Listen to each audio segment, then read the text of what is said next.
നെല്ലിക്കുഴി പഞ്ചായത്ത് ഓഫീസിന് സമീപം താമസിക്കുന്ന ഈസയുടെ വീട്ടിൽ ഇന്ന് രാവിലെയായിരുന്നു മോഷണം.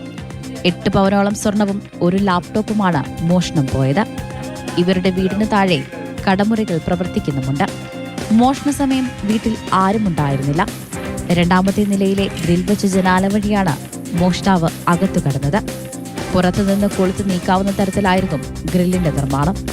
ആർക്കു വേണമെങ്കിലും നിഷ്പ്രയാസം പുറത്തുനിന്ന് കൊളുത്ത് മാറ്റി ഹാളിലേക്ക് പ്രവേശിക്കാൻ സാധിക്കും.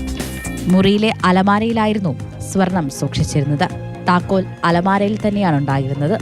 മറ്റൊരു മുറിയിലുണ്ടായിരുന്ന ലാപ്ടോപ്പും നഷ്ടമായിട്ടുണ്ട്. ഒരു 6 പവൻ വരുന്ന മാലയും ലോക്കറ്റും ഒരു ചെറിയ കൈച്ചെയിനും കമ്മലും കൂടിയൊക്കെയാണ് നഷ്ടപ്പെട്ടിരിക്കുന്നത്.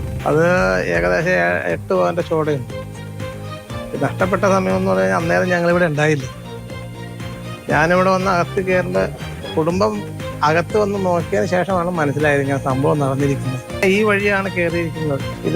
ഇതിന്റെ ഈ ലോക്ക് അഴിച്ച് ഈ സാധനം ഈ കുറ്റി ഇങ്ങനെ തുറന്ന് കയറുകയാണ് ചെയ്തത്. ഇങ്ങനെ തുറന്നു കഴിഞ്ഞാൽ ഇതിങ്ങനെ കയറി ചവിട്ടി കയറാം. അങ്ങനെ ചവിട്ടി കയറി അകത്തേക്ക് കയറി അലമാരി കയറി എടുക്കുകയാണ് ചെയ്തത്. കൂടെ ലാപ്ടോപ്പും കൊണ്ടുപോയിട്ടുണ്ട്. കോതമംഗലം പോലീസും വിരലടയാള വിദഗ്ധരും സംഭവസ്ഥലത്തെത്തി പരിശോധന നടത്തി. പ്രതിയെ പിടികൂടാൻ അന്വേഷണം വേഗത്തിലാക്കുമെന്ന് പോലീസ് അറിയിച്ചു.